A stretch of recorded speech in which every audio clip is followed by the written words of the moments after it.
Hola chicos, dada la situación excepcional que estamos atravesando por el estado de alarma y este confinamiento que probablemente se alargue más de lo que nosotros creemos, vamos a cambiar la metodología de trabajo que habíamos realizado hasta ahora. Entonces, voy a retransmitir las clases online, es decir, las voy a grabar, voy a explicaros los puntos por donde nos quedamos el último día y las voy a ir subiendo a mi canal de YouTube.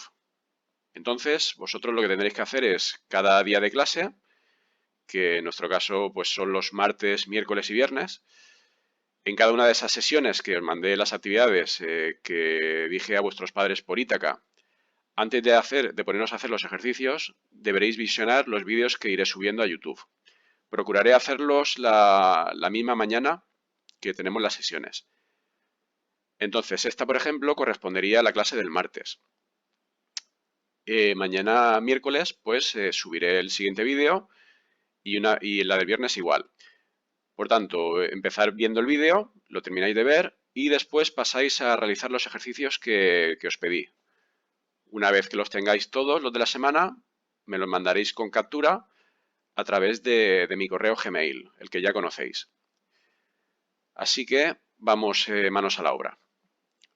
Vamos a continuar por el punto, por la unidad didáctica número 3, que era el reino de las plantas, y por su punto 3, las plantas sin semilla.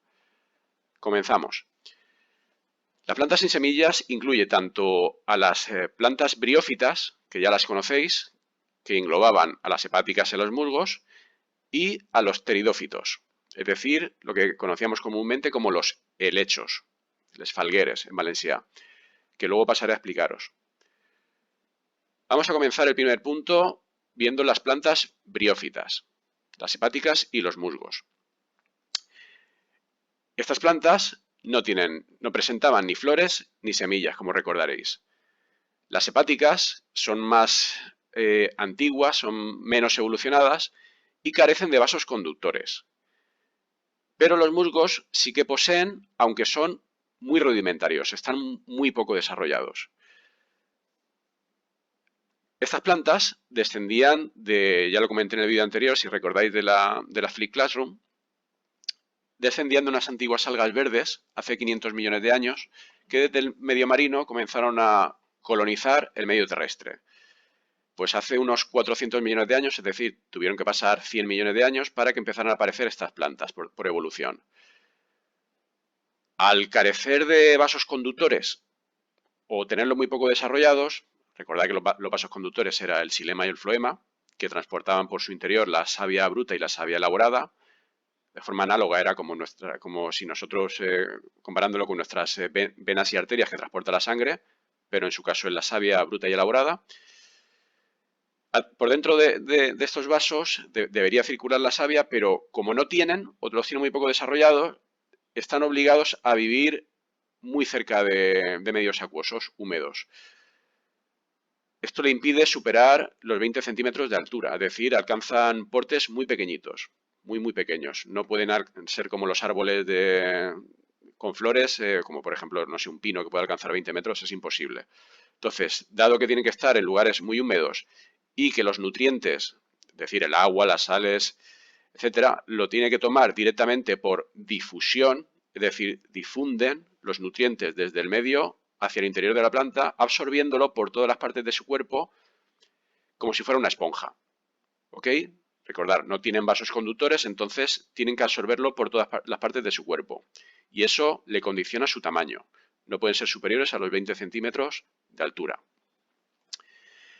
En cuanto a la reproducción, las briófitas tienen reproducción alternante. ¿Qué significaba eso de reproducción alternante? Pues que alternaban la reproducción sexual y asexual. Recordar que la reproducción sexual es aquella a partir del cual de dos progenitores surge un descendiente. Ese descendiente era genéticamente diferente a los dos progenitores. Y en la reproducción asexual de un progenitor salía un único descendiente, que era un clon de su progenitor, ¿vale? Como una copia. Bien, centrándonos en las briófitas, en su reproducción alternante, vemos que presentan dos formas diferentes a lo largo de su vida. La fase que se dice esporófito y la fase gametófito, dependiendo de si producen gametos o esporas. La fase esporófito sería la fase asexual. Las esporas, recordar del tema anterior de los hongos, eran unas células germinativas que cuando estaban en condiciones óptimas, ¿vale? Germinaban y desarrollaban un nuevo ser. Eso en el caso de las setas, de los hongos, pero vamos a centrarnos en cómo funcionaría aquí en los briófitos. Bien, la parte, bueno, aquí está el dibujito este de aquí, que viene muy bien, lo que sería la estructura de un musgo, una molsa en Valencia. Vemos aquí qué partes tiene. Y entonces lo que se diferencia a simple vista, aquí el dibujo no se ve muy bien, pero bueno, si ponéis en Google musgo, además de la clase anterior recordáis que os puse alguna imagen, son como esas plantas que parece como que tapizan el suelo de zonas muy húmedas. Si vais a un bosque, a una zona de umbría, donde no dé mucho el sol y haya un alto grado de humedad, veréis que son como plantas muy pequeñitas que tapizan el suelo. Entonces, si cogemos una unidad de briófito, ¿vale? Que parece como una plantita así en pequeñito, veremos que tiene una fase gametófito, ¿vale? Que es lo que abunda la mayor parte de su ciclo vital, y cuando llega a su fase reproductora aparece el esporófito. Entonces, en el gametófito tiene forma como de planta en pequeñito, pero no son órganos vegetativos como las plantas superiores, ¿de acuerdo? Es decir, no son raíz, tallo y hojas. El gametófito presenta unas raíces, que repito, no son órganos como tal, que se llaman en su caso rizoide. Luego, el equivalente al tallo sería el cauloide y el equivalente a las hojas serían los filoides. Pero repito, no son órganos vegetativos. Vale, pues cuando llega la fase reproductora, a partir del gametófito surge la fase esporófito, que dura muy poco tiempo. El esporófito es así como un filamento, se llama pie, surge de aquí, y aquí arriba hay una cápsula que, bueno, aquí no aparece, tiene como una pequeña tapa, ¿de acuerdo? Que cuando está madura esa cápsula, hace plop, se abre y libera las esporas. Esas esporas, esas células germinativas, viajan con el agua y viajan hasta otros, lo diré, se mueven hacia otros nichos donde las condiciones sean óptimas, y cuando las condiciones sean óptimas, pues de cada una de esas bolitas, de cada una de esas esporas, surge un nuevo gametófito, ¿de acuerdo? Se desarrolla otra vez un nuevo ser vivo y así cierra el ciclo otra vez, ¿de acuerdo? Las hepáticas igual, ¿eh? Es decir, cuando llega el momento, pues su fase gametófito, sale una fase esporófito, del que emanan esporas y vuelve a surgir otra planta hepática. Bueno, aquí comenta lo que ya he dicho, ¿vale? De las estructuras del musgo, que serían equivalentes a la de una planta superior, pero sin ser órganos como tal, ¿ok? Y vamos a ver ahora los helechos. A ver. Eran las páginas, si no os acordáis, 54 y 55. Seguimos entonces con las plantas pteridófitas, con los helechos, que son plantas vasculares que no presentan flores. ¿De acuerdo? Es decir, estas ya sí presentan vasos conductores, son vasculares, es decir, ya presentan xilema y floema, aunque aún no presentan flores. Los anteriores, los briófitos, no eran plantas vasculares y tampoco presentaban flores. Entonces, las plantas pteridófitas son algo más evolucionadas que las anteriores. Hace unos 300 millones de años aparecieron sobre la Tierra. Es decir, pasaron otros 100 millones de años de evolución hasta que surgieron. Y en esa época, la gran mayoría de la superficie de la Tierra estaba cubierto por grandes árboles, es decir, plantas pteridófitas de porte arbóreo, que cubrían toda la faz de la Tierra. aunque actualmente sus principales representantes, los helechos, que también viven en zonas húmedas y sombrías, como la briófitas, porque lo necesitan para la reproducción, salvo algunas especies tropicales, la mayoría suelen ser de tipo herbácea, es decir, del tamaño de 1,5 metros de altura como mucho. Es decir, no son árboles de gran tamaño. Los hay algunos, pero son especies tropicales. Entonces, ¿cómo se reproducen los helechos? Pues igual que las briófitas. Tienen reproducción alternante, ¿de acuerdo? También tiene su fase esporófito y su fase gametófito. Lo que pasa es que aquí, a diferencia de los briófitos, la parte más duradera y grande es la fase esporófito, es decir, la parte visual, la que se ve a simple vista.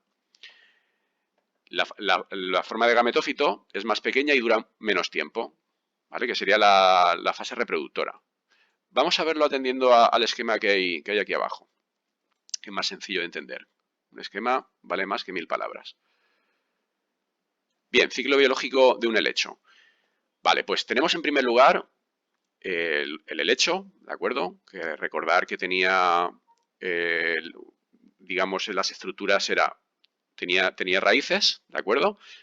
Un tallo subterráneo que se llamaba rizoma, ¿de acuerdo? Y unas grandes hojas denominadas frondes, ¿ok? Esas grandes hojas, esos frondes, se subdividen a su vez cada fragmento en foliolos. Todo esto es el fronde. Ok, pues en el embés, digamos la parte inferior de cada uno de esos frondes, de esos foliolos, se encuentran unas estructuras denominadas soros, en la parte inferior, que son así como tienen formas esféricas y de colores pardos, marrón oscuro. En el interior de esos soros, en un corte transversal, vemos que de esos soros surgen los esporangios, ¿vale? Cada una de estas bolitas son esporangios. Cuando está maduro, y si las condiciones son óptimas, recordar que viven en zonas con una alta humedad y zonas de umbría, de sombra, porque si le da mucho el sol se secan rápido y eso para la reproducción no es bueno en este tipo de plantas. Cuando las condiciones son óptimas, esos esporangios maduran y liberan las esporas, ¿de acuerdo? Cada una de esas esporas, ¿vale? Por su lado, germinará dando lugar a otra fase que sería la fase gametófito, la siguiente, la fase reproductora que dura menos tiempo, ¿vale? Esto sería el llamado prótalo, donde se desarrollan los órganos sexuales. Aquí ya estamos en reproducción sexual, gametófito, ¿de acuerdo? Las esporas era asexual y el gametófito producía células sexuales que en el caso de los helechos se llaman oosferas, que sería el equivalente al óvulo, y los anteridios, que sería el equivalente a los granos de polen de las plantas superiores. O bueno, en el caso de los animales, la comparativa serían los óvulos de las chicas y los espermatozoides de los chicos. Pero bueno, sería un poco vasto hacer esa comparativa. Entonces, producen las células sexuales. Esas células sexuales viajan por el agua y llegará un momento en que se crucen unas con otras y se produce la fecundación. Se produce la fecundación en presencia de agua, como acabo de decir. Tras esa fecundación, se forma un esporófito. Ese esporófito crecerá, dando lugar otra vez a una planta adulta, cerrando así nuevamente el ciclo. ¿De acuerdo? Bien, pues hasta aquí la clase de hoy. Hacer los ejercicios que os he enviado y el próximo día continuamos con la siguiente sesión. Ya sabéis, si os ha gustado el vídeo, darle a like y si no os ha gustado, pues darle a like también. Suscribiros y nos vemos en el próximo vídeo. Adiós.